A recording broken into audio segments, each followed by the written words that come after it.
নমস্কার বন্ধুরা, আমি সুতপা চলে এসেছি আজকে আমার রান্নাঘরে। তোমাদের সবাইকে সুতপার রান্নাঘরে স্বাগত।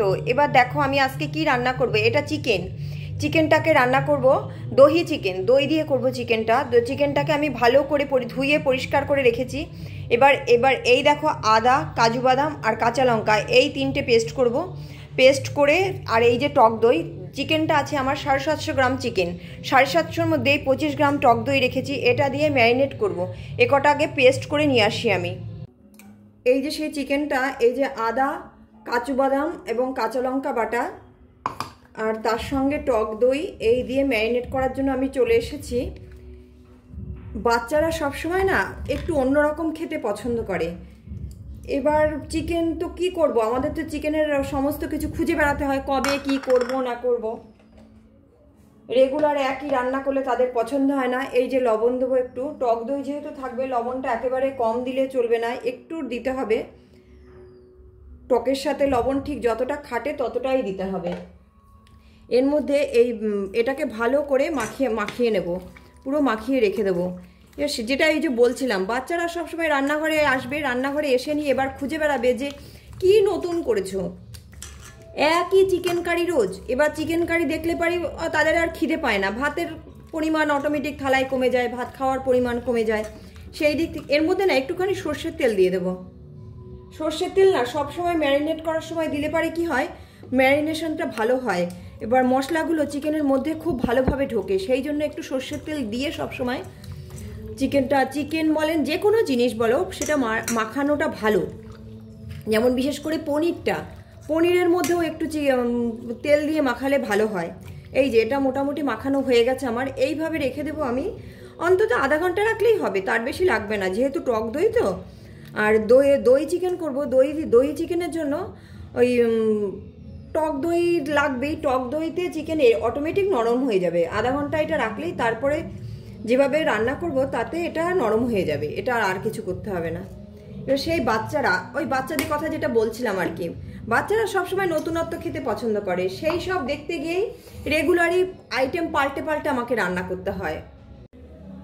এইবার দহি চিকেনের জন্য আমি কড়াই বসিয়ে দিয়েছি, কড়াইটা গরম হয়ে গেছে। এতে দেব কিছুটা সাদা তেল, তার মধ্যে দেব বাটার, এই যে আমুল বাটার, দেখো এটা দেব। কারণ দহি চিকেনে সবসময় হচ্ছে তেল, সর্ষের তেল খাটবে না, ঘি অথবা বাটার এইসব দিয়েই করতে হবে, অন্য কিছুতে খাটবে না। এই দেখো বাটার।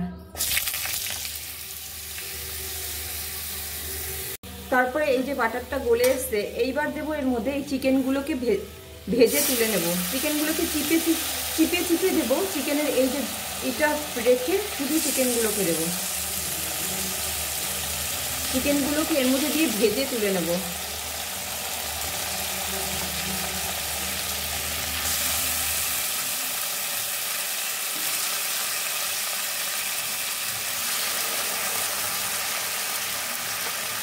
এবার এটাকে রাখবো, এটাকে আমি পরে কাজে লাগাচ্ছি।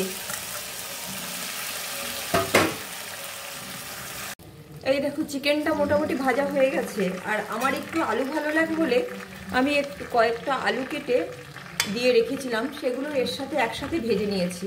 এবার এগুলোকে আমি তুলে নেব, এগুলোকে পুরো তুলে নেব। তুলে নিয়ে এই যে তেলটা থাকবে তার মধ্যে পেঁয়াজ ভেজে নেব। পেঁয়াজটা মোটামুটি খুব ভালো ভাজবো না, মোটামুটি ভাজবো, পুরো ডিপ ফ্রাই করতে হবে না। পেঁয়াজটা কিছুটা হলেই ব্রাউন হয়ে গেলেই দেখাচ্ছি কেমন করে নামাবো।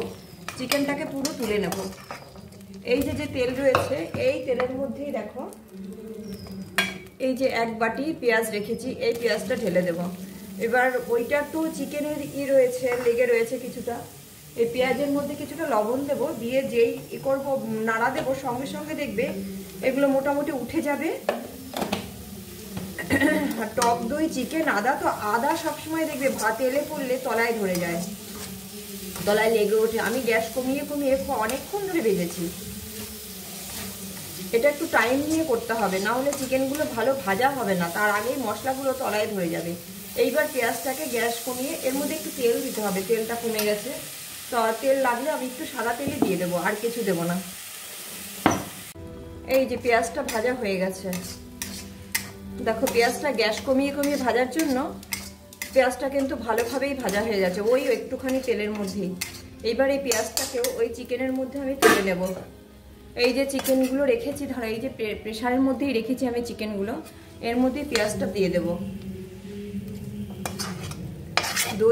দই চিকেন খেতে কিন্তু খুব ভালো লাগে। এটা রুটি, ভাত, পরোটা, যে কোনো কিছুর সঙ্গে, এমনকি ফ্রাইড রাইসের সঙ্গেও খুব সুন্দর লাগে এটা খেতে। এইবার এই কড়াইতে অল্প করে তেল দেবো। তেলটা কিন্তু আমি সাদা তেলই ইউজ করব, সব সময় সাদা তেল ইউজ করব। এই যে এমা বেশি পড়ে গেল, একটু তেলটা একটু তুলে নিতে হবে। এই যে দেখো খুবই সামান্য তেল রেখেছি, দই দিয়ে যেহেতু করা সেই কারণে তেল খুব বেশি লাগে না। এই যে এই চামচে 2 চামচ মতন তেল দিয়েছি।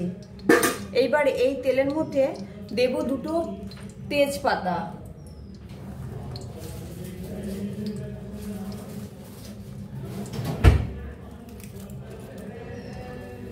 দুটো তেজপাতা দিলাম। এবার দেবো এর মধ্যে এই যে রসুন কটা কুচিয়ে রেখেছি, রসুনগুলো দেব। এর মধ্যে জিরে, ধনে, জিরে, শুকনো লঙ্কা কিছুই দেবো না, আর কোনো মশলা দেবো না। এই রসুন কটা ফোড়নে দিয়ে দিলাম। দিয়ে এর মধ্যে এবার দেবো একটু গোলমরিচ দেবো, গোলমরিচের গুঁড়োই দেবো আমি কিছুটা।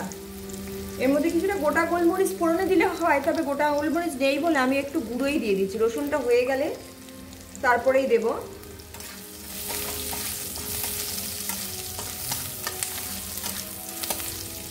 এই দেখো রসুনটাকে ভালো করে ভেজে নেব, রসুনটা কাঁচা থাকলে হবে না কিন্তু। এই দেখো রসুনগুলো হয়ে গেছে। এইবার এর মধ্যে একটু গোলমরিচের গুঁড়ো অল্প একটু দিয়ে দিচ্ছি। সাদা তেল, ঘি, গোলমরিচ এগুলোর কম্বিনেশন খুব সুন্দর খাটে। এর মধ্যে এবার অল্প করে জল দিয়ে দেবো আমি, অল্প দেব, খুব বেশি না, ব্যাস এইটুকুই। এই জলটা ফোটার অপেক্ষা করছি, টকবক করে ফুটে উঠবে। আর সেই ফাঁকে আমি আরেকটু কাজ করে নিই।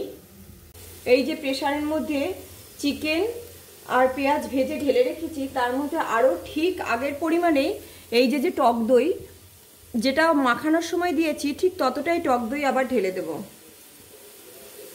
ঢেলে দিয়ে এই যে কড়াইতে যেটা ফোটাচ্ছিলাম আমি রসুন ফোড়ন দিয়ে যে জলটা, সেই জলটা এর মধ্যে ঢেলে দেবো এবার।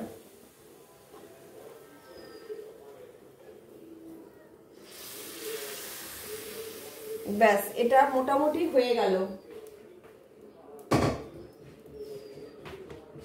এবার এটাকে ভালো করে একটু নেড়ে নেব।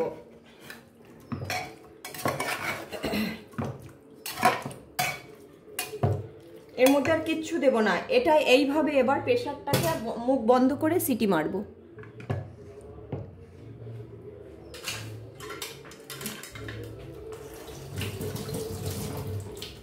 এটা সবসময় ঘি, বাটার অথবা সাদা তেল এগুলোর মধ্যে করাই ভালো হবে, কেন এগুলোতে খেতে বেশি ভালো লাগবে। সর্ষের তেল দিলে স্মেলটা নষ্ট হয়ে যায়। এবার এটাকে একটা সিটি মারলেই হবে, যেহেতু দই দেওয়া আছে একটা সিটি মারলেই কমপ্লিট হয়ে যাবে। এই দেখো এটা হয়ে গেছে, যেহেতু চিকেন সেই কারণে আমি 2টো সিটি মেরে খুলে দিয়েছি। এটা খুলে দেওয়ার পরে দেখো এই যে যেহেতু টক দই দেওয়া, টক দইয়ের একটা তেল আর বাটার, ঘি সব কিছু মিলিয়ে এই বাটার আর তেলের একটা কম্বিনেশন হয়ে খুব সুন্দর উপর দিয়ে উঠে আসে এটা তেলটা। এবার এর মধ্যে দেবো একটুখানি ঘি দেব। ঘিটা দেওয়ার পরে ঘি, এই দেখো এতটা ঘি দিয়ে দিচ্ছে,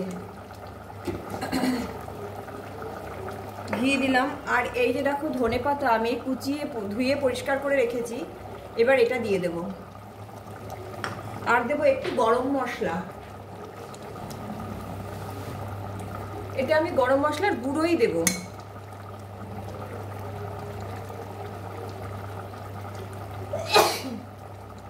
খুব ঠান্ডা লেগেছে, এই দেখো ব্যাস এটা কমপ্লিট।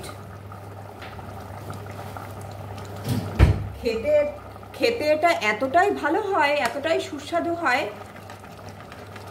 যে বাচ্চারা খুব পছন্দ করে, কিন্তু বাচ্চা কি বড়রাও, আমরা নিজেরাও খুব পছন্দ করি। আর রান্না তো মেনলি বাচ্চাদের মুখের দিকে তাকিয়েই করতে হয়, বাচ্চারা তো এটা খাবো না ওটা খাবো না, না খাওয়ার একটা বাহানা থেকেই যায়।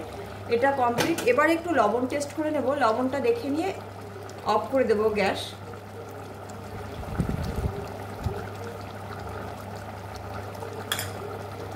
হ্যাঁ, এটা মোটামুটি আমার কমপ্লিট, আর কি লবণ লাগবে না। তোমরা তোমাদের মতন দেখে নামিও, এটা দুর্দান্ত হয় খেতে, করে খেও। আর প্লিজ আমার চ্যানেলটাকে একবার সাবস্ক্রাইব করে দাও, আর ভিডিওটাকে শেয়ার লাইক দুটোই করে দাও।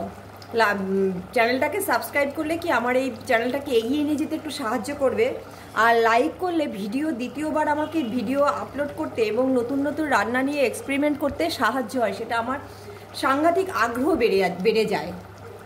প্লিজ সেই কারণে বললাম সাবস্ক্রাইব লাইক শেয়ার তিনটেই করে দাও।